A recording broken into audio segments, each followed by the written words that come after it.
All right, ladies and gentlemen, another Hicksey Not a podcast on the dock. We got a big guest today, John Ridge. What's up? Hello there. This is a reunion of sorts. Yeah. The big three back together again. Yeah. I think a lot of people, just like kind of talking around, seeing old friends from high school, kind of think that we kind of became enemies after the band broke up right after school. But honestly, what I told them is it's anything farther than the truth. You know what I mean? Oh my God.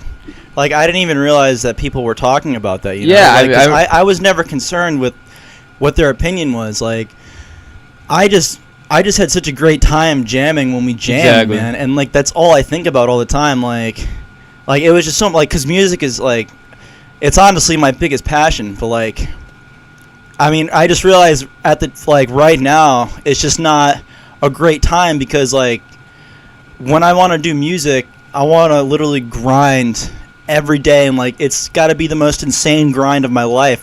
But like, I just feel like I haven't developed those skills yet, and it's gonna be like, I feel like the best thing for me personally now is to just like try my hardest to get as skilled in as many instruments as possible and work on my grinding skills, and then when the time is right, I'll chase the whole band thing again. So how many instruments are you playing right now? Because I just came back from your band, your jam room, I guess. Oh, yeah, my and toy room. I see you've upgraded it some more. How many instruments are you playing now? Well, mostly now I play my acoustic, Yeah. and my 7-string. Yeah. And I do play the drums as often as I can. It's just hard because the noise. I feel bad for my animals, first of all. Well, and then my parents, like my animals, they're my babies. So I don't mean to cut you off there, but like my parents, I don't know how, because they usually complain about like when we're talking loud in the house, they like tone it down. But when I'm playing the drums, it's like they don't even care. I don't understand that. It makes no sense to me. I don't get that. It's honestly the most primal. I feel like it's the most primal instrument. Oh, dude, are you kidding me? When I'm on the drums, dude, like all my pent up like tension from like the explode. Day. Yeah. You honestly could just release that explosion. I can't do it too much because then I break the instrument. I have to fucking. Oh yeah, I've done that. That's the fucking worst. I have the most Frankenstein drum set. Yeah. In the world. So. Yeah. But listen, at least it's something. So what else do you play? Like besides the drum, and then you play the bass too, right? Yep, I play the bass. I had my whole instrument journey was kind of weird because I often started playing instruments right-handed. Yeah. And then I would often get annoyed for some reason or frustrated playing it right-handed, and I'd always switch to playing southpaw for some reason because I am right-handed, but I chose to play lefty for multiple different reasons. Ambidextrous? Is that what you are? Yeah, kind of. Yeah, I'm more so right-handed. Yeah. Like, my right hand is my dominant hand. I just thought playing left-handed was cooler. Because that's just insane. Because don't you have like I just saw your bass too. Don't you play like? Didn't you just get a bass for like your left hand or right hand? No, yeah, I got because I had a righty bass for a while, and I never played it because I was just so used to playing lefty, and then I wanted to play bass so bad, so I finally just. Because since I play 7-string guitar, I wanted to buy a 5-string bass, just in case. To complement it, yeah. Yeah, if I wanted to record something one day, if the opportunity came. But like, I haven't really written anything in that genre right now. Like, because I'm really just not focused on that right now. I'd love to put more time into practicing, but I just don't have the time. You're now. a busy man, honestly, at this point. So. Just trying to get you for the podcast. It was like we both had conflicting schedules. I feel like going head to head. You had. What do you work? Do you work in the evenings most of the time? Yeah. Where are you working right now? I just do pizza. I do pizza at a supermarket. There you go. It's honestly, it's a time. Yeah, you got me scared. I thought you went back to like the Pizza Palace again. I got so scared. I wrote the greatest song about Mr. Krusty Krab. And man, I can't. I play it all the time, but like, I keep saying one day, one day. Have a stage, go play it up live, like play it in the parking lot. Just be like, hey, here you go, one Chief. Day. But thanks, Dave. So other than playing your instrument, going to work, I see this book all the time. You put it on your Snapchat story, which is, by the way, a great idea for advertisement. Like, kind of, you're getting further and further, and people are getting a good insight as to what you're doing. So how's that process been going? And yeah. So this is something I've been seriously working on for a very long time, and it's honestly been one of the biggest life lessons I've ever learned in self-discipline, because I've always struggled in like structured curriculums, and like I've always functioned the best when I was independent and on my own. So it all came about because I was developing I wanted to write something. I wanted to tell a really big story, like a really deep story with really complicated characters. So I knew it was going to be a long time coming because I wanted it. Well, I want it to be just like I just want to tell a really amazing story. Is all I want to do, honestly. And it almost feels like something possessed me because I've always been writing it. I've always been writing bits and pieces of it, even before 2016. But 2016 is when I officially realized that all these ideas I had could have been part of the same thing. And it just like the idea came one day. I just thought maybe I can come up with the most complicated, far out world that it's just so radically different in so many different places, and then maybe I can weave the most intricate spider web of all time. So it took me a long time to realize what I had to do, because I was going through such a self-discovery journey. I was chasing music with all of my heart and soul, and it just didn't work out. And I ultimately realized it just wasn't the right time. I'm never going to lose my passion for music, and I'm only going to get better at my instruments. But the time for me to pursue music is just not right now. So you wanted to focus your creativity on something else, pretty much, right? I wanted to literally gather 111% of all of my creativity and direct it into a single project. Yeah, I gotta be honest with you, John. You're a really creative guy. How these ideas you just come up with, your instrument playing, your book ideas, dude, it's just wild, man.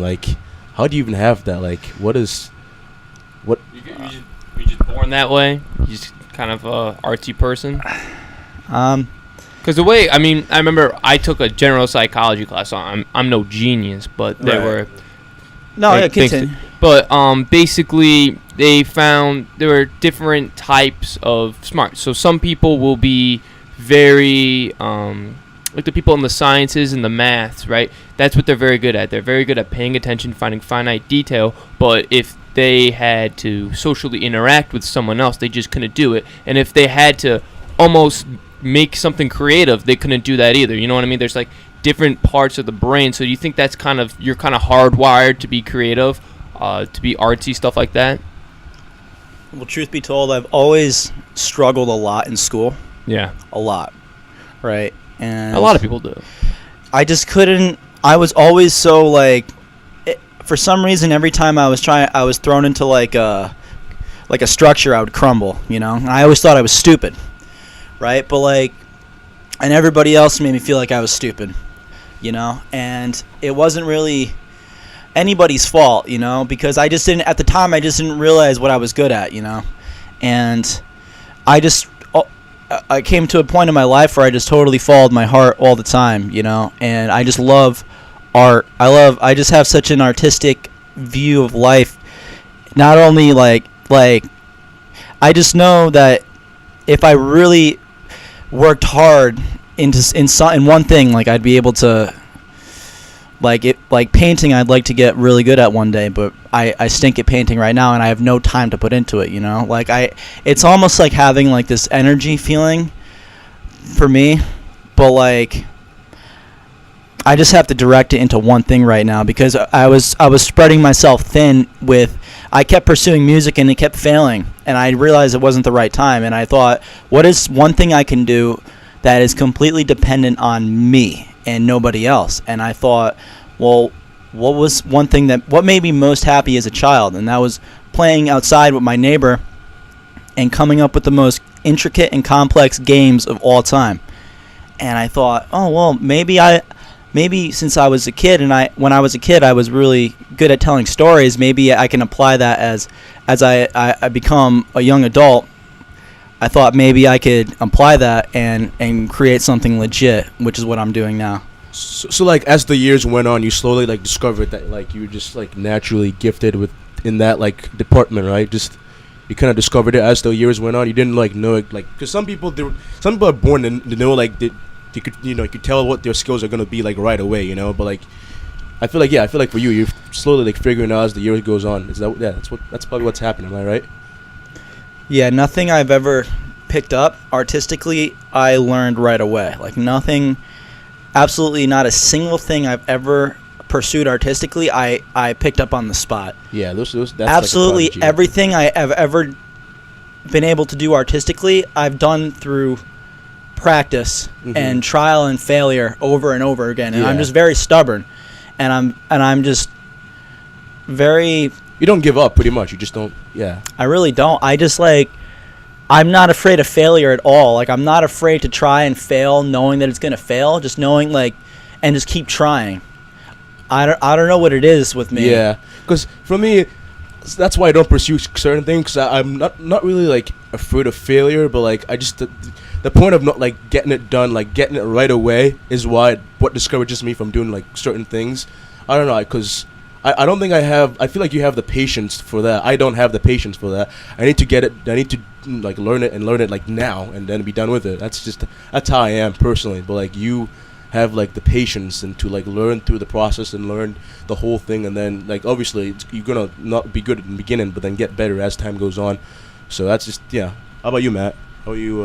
Yeah, I find that to be a problem with me personally, because I just like doing a bunch of stuff. You know, I like I have a lot of different interests, so I'll play. You know, one day I'll be playing the guitar, and and I'll say to myself, like, man, if I really like just focus in on this in particular, I feel like I'd be really good at it. But then the next day, I want to go out and I want to go broadcast the football games. So that's another thing I love to do. I feel like if I focused all my time into like writing articles and doing research like that, I could be really good at it. But I do have a problem where I feel like I have, I just have a lot of different interests, and I can't really pinpoint that one thing. So yeah, like Dave said, I mean, kudos to you. I mean, really focusing in, finding what you want to do, which is this book. So what's your goal right now? Is there like a certain amount of pages you want to get to, or is it just get this story out, or what's your goals for this? Well, the story I want to tell takes place over a long number of years, and it takes place. It's not written like chapters. It doesn't say like chapter 1, chapter 2, chapter 3. I was deeply inspired by A Song of Ice and Fire, the way that was written in points of view. So I thought the only way to tell a story in a map of this size, because the map I created is a Pangea. It's like a single supercontinent, right? So so it's like a sci-fi sort of situation. So I would say the precise genre that I would label the story is an epic steampunk fantasy. Oh, whoa. Okay. Yeah.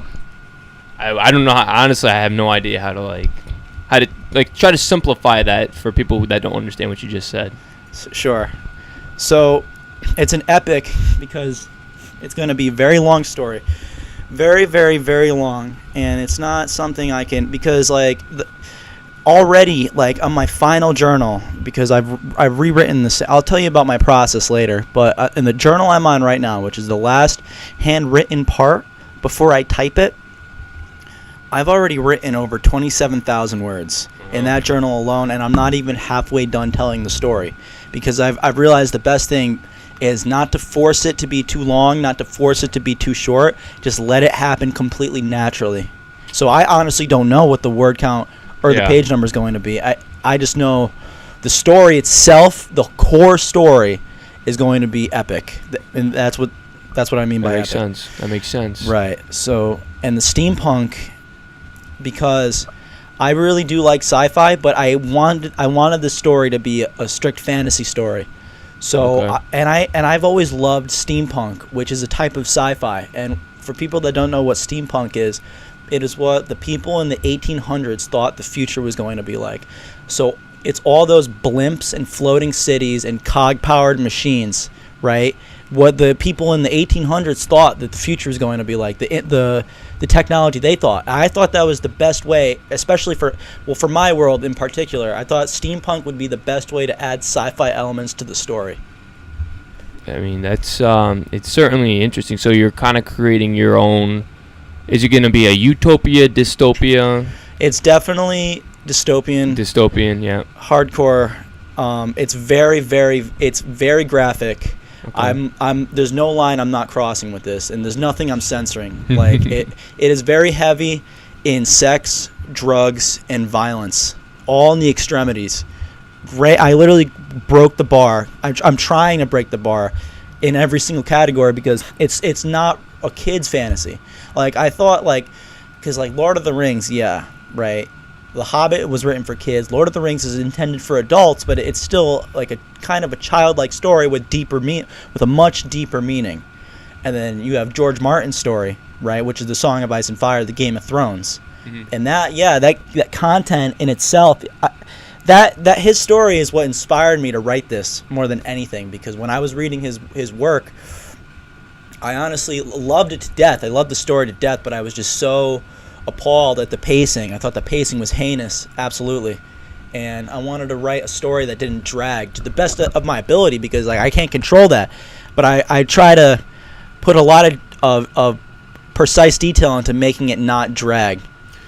See, for you said that, cause for me, when I'm reading books, I don't do it often because I'm not really a reader. But the pacing in some of the books I'm reading is just really I can't deal with. I like to see a lot of we're talking about this last time. I'm a guy of action. I just like to see a lot of action happening. Obviously, I want the character development and all that fun stuff. But I like to see the pacing be a little bit faster, because I can't. If the book is really boring, I just lose interest really fast. So I'm glad you're gonna be making it more action paced, like fucking turbo, fucking full speed. I like that. That's great. Well, yeah, I'm really sick of all the movies that are being released nowadays. A lot. It's just too Hollywood. The endings are too Hollywood, and it's just they're not violent enough. They're too censored and politically correct, and it bothers me. And Marvel.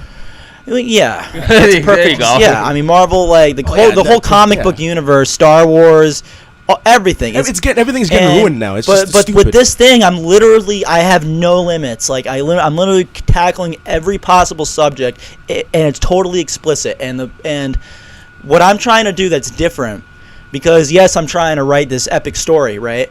But I've always dreamed of splicing a super novel with a comic book. So I met this artist. I have a partner that lives in Massachusetts who has been delivering, and she's working insanely hard. Her name is JC, right? And I'm going to publish the book as JR, right? Just because, I don't want too much publicity, honestly. But she is just as into it as I am, and she works every night, all night, and goes to school and still works insanely hard. And she's one of the most hardworking people I've ever met in my life. Mm-hmm. And I work as hard as I can. She works as hard as she can. She can. And we bounce. She bounces her art to me.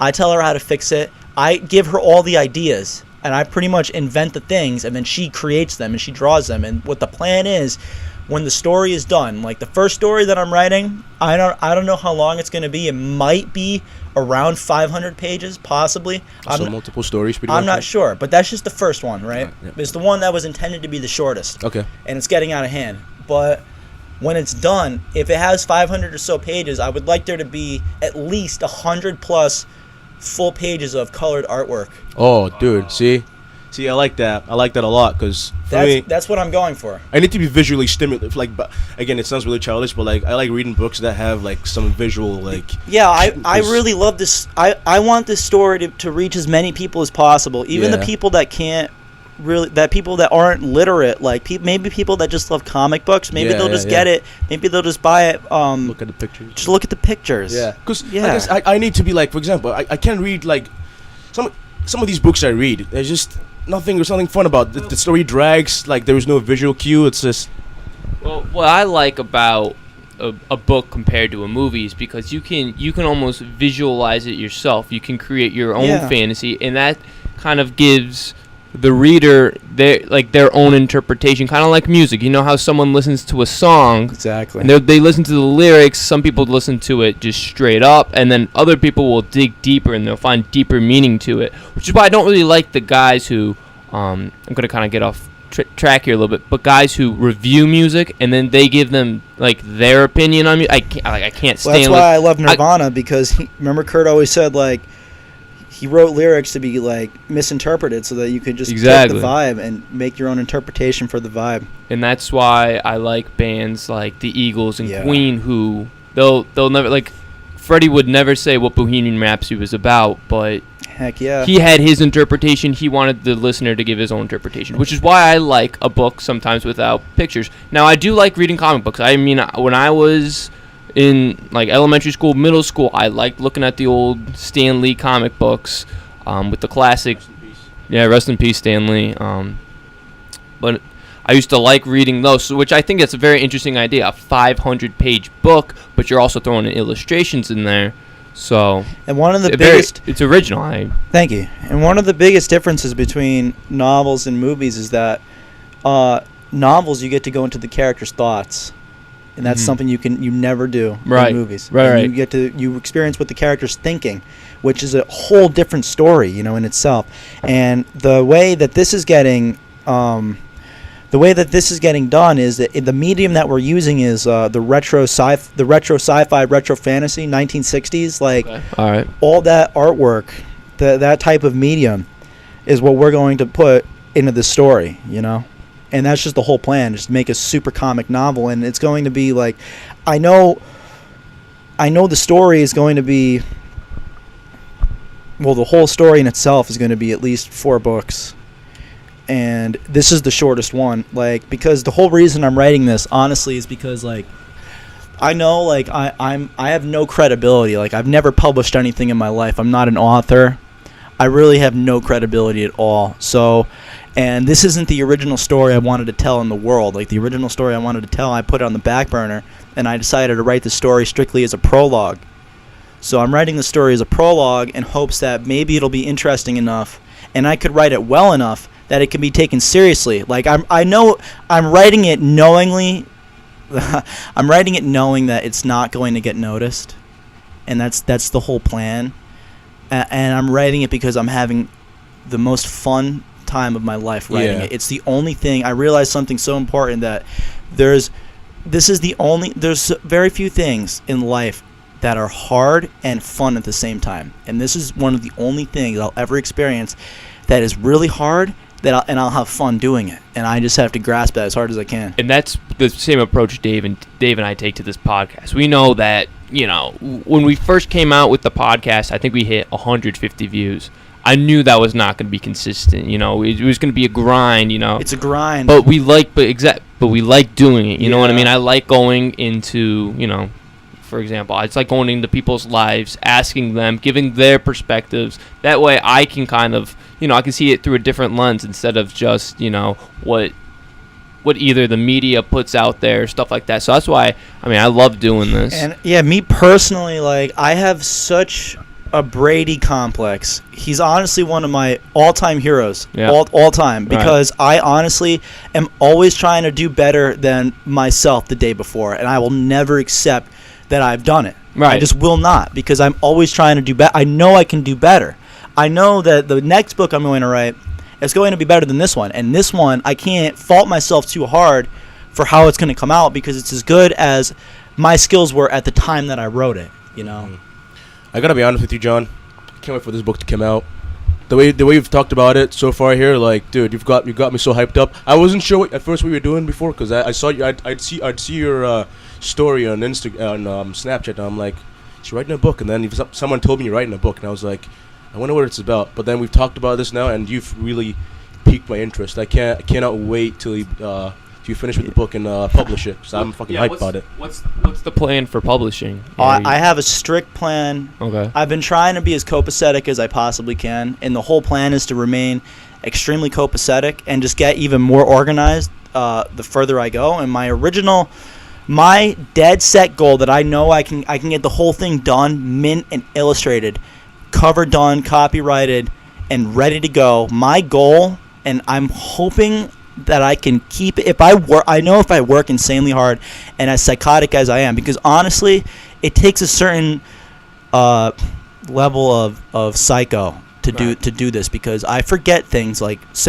I forget to eat sometimes. I forget to go out and socialize. Seriously, I wear the same clothes for like a week sometimes because I'm so dedicated to this. It's literally my grind in my life, and the only free time I have is I play my instruments, and then even then I don't let myself do that very long. And because I work hardest under pressure. I work so hard under pressure. I know you just asked me when it's going to be released. Yeah, no, it's all right. But I find myself, because I date every single page, and I try my hardest not to skip a single day, and I always find myself grinding the hardest at 10, 11 o'clock at night, because I'm trying to get as many pages done before that clock hits 12, and I will grind until 11:59, and I will not stop, right?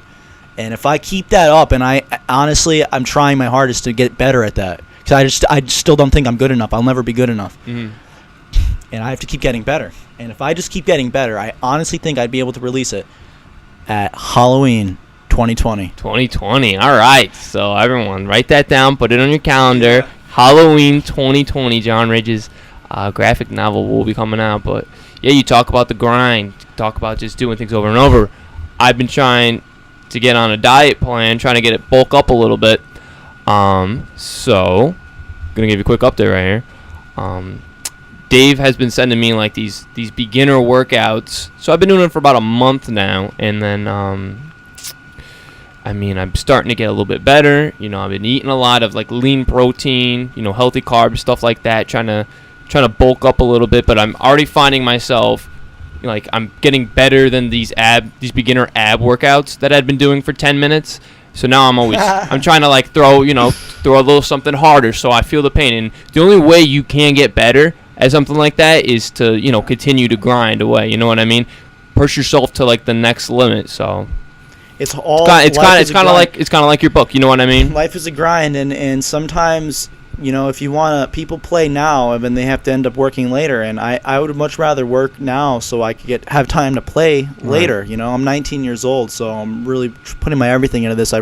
So my whole strategy with the story is like I've just literally rewritten it over and over again. Like the first attempt was in a tiny sketchbook.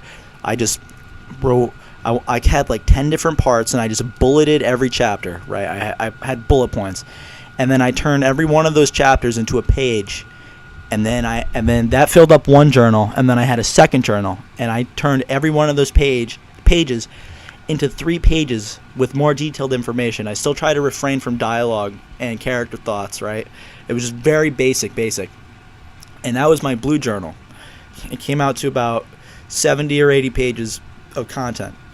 So now I'm on my leather-bound journal, which is the final writing process before I type it. Well, there's one more step actually in between the leather bound and the typing, and that's actually creating the lore and like making sure everything is original and creating a whole history and everything, and that's a huge step. And once I have the lore and the story is done, that's when I could type it. And the big difference between my blue journal, which is my second journal, and my leather bound, which is my third journal, is the blue journal, every chapter is about 3 to 5 pages. Yeah. The leather bound is anywhere from 10 to 20 pages a chapter. So, and it's just getting bigger and bigger. And like when I type it, that's when I ultimately add all the dialogue, all the character thoughts, my narrating voice. Yeah. And I tell the story the way I want it to be told by a campfire on Halloween. Yeah. See, again, back to what you said something before. The people usually they want to have fun now, and then like they wanna have fun now and then like work later. I'm the same way too. I wanna grind, get all the like my education, all this stuff done, get all this, and then like grind hard now when I'm young and I don't have responsibilities. Then later on, I just want to take life easy and just have fun, because everyone is like, dude, you want to have fun, do this, and I honestly just want to have fun too, but I also want to get my shit done, because like I want to have fun in the future. Like, think about it, life is short, you know. Yeah. Could end any day, you know what I mean? Yeah, you gotta live every day like it's your last. And but like, you know, I'm happy that, you know, even if I went today, like I have something to leave behind, you know, at least something physical that people can read, because even the leatherbound is a little story in itself, you know, even though it's not the final product. Like, if I just disappeared, like, at least I left something, you know, on top of my art. See, that scares me, because I don't really have a legacy right now. So if I yeah, you do. What are you talking about? Everyone has a legacy. Everyone has people that they touch. So if you like, dude, if you went away tomorrow, oh my god, dude, I feel like the entire town of Beacon Falls. Remember how legendary the dude? I still got the talent show trophy, dude. Yeah, I've never taken that down from Instagram. That was the ultimate. Have the video, yeah. It was the ultimate. Yeah, but like you rocked it. It's like a little. I don't think I've touched anyone. I haven't done anything of. No, I'm being serious, dude. I honestly don't think so. Dude, we got a standing ovation. What are you talking about? But like I don't know. We I want to do rocked something. that place, man. I want to do something like I don't know. Substantial, I want to help people out. What is substantial in your mind, Dave? See, for example, like I want to be that guy who's like that's why I want to be rich too, so I could like go to these countries and help people. Money is just a tool to make more money. Yeah, true. But if you can't worship it. I don't worship money. But if I were rich, like I'd be helping. You know, people are like, I'm gonna buy this car, I'm gonna buy all this shit. I don't give a shit about that. I would help like people who are like starving, like people who like actually can't get out. Like, for example, like in India and like these other places, people who are like going through real poverty, like fucking the person's skeleton bones at this point. I'd help people like that, like actually go there myself and do all this shit. Like, I'm talking about like touching people like that, like in that aspect, not like touch me, I'm dick. That's weird. But that's what I'm talking about, though. I don't know. I want to accomplish that before I die, because I'd feel much more satisfied that way.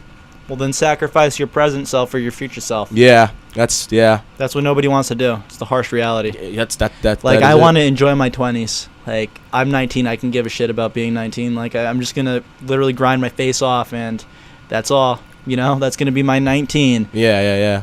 Barely socialize, barely eat. Like, literally, I need the story to get done, and I want to be able to finish it this year and then start working on the next story before I release this one, so that I can have them lined up and release them within a short span, and not do what George Martin did.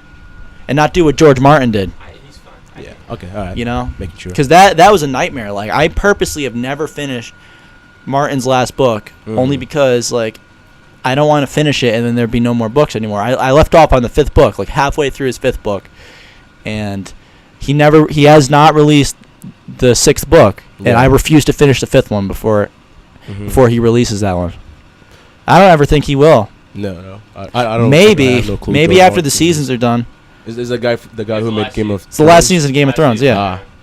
But anyways, back to the grind and stuff like that though. Matthew, how much do you weigh now with your? Checked. No, you should definitely. You got to check that out. Yeah, I haven't looked at my weight yet, but I feel bigger. Okay. You know, I've been. It doesn't hurt as much to pick up stuff at the supermarket anymore. It's just like small, stupid stuff like that, you know. But it's these small goals that I think will lead to, you know, me feeling better. And for me, it's all just about, you know, how if I look in the mirror and I feel happy about myself, you know what I mean. Yeah. At the end of the day, you know, that's all that matters. Yeah, it's the image I want to see, you know. So honestly, yeah, just small goals, kind of working on that. It's kind of like your book, John. Everything goes back to that book. You just got to try to get... You can never compare yourself to anybody. You can only compare yourself to yourself the day before. And that's all. John, it's a great podcast, man. Thanks for coming on. We appreciate it. No, I had a fun time, guys. All I right. really did. All right, guys. So, hit the subscribe button. Hit the notification.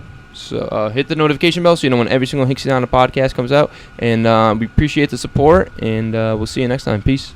Also, guys, 2020 October, whenever Halloween 2020. Look forward to that book.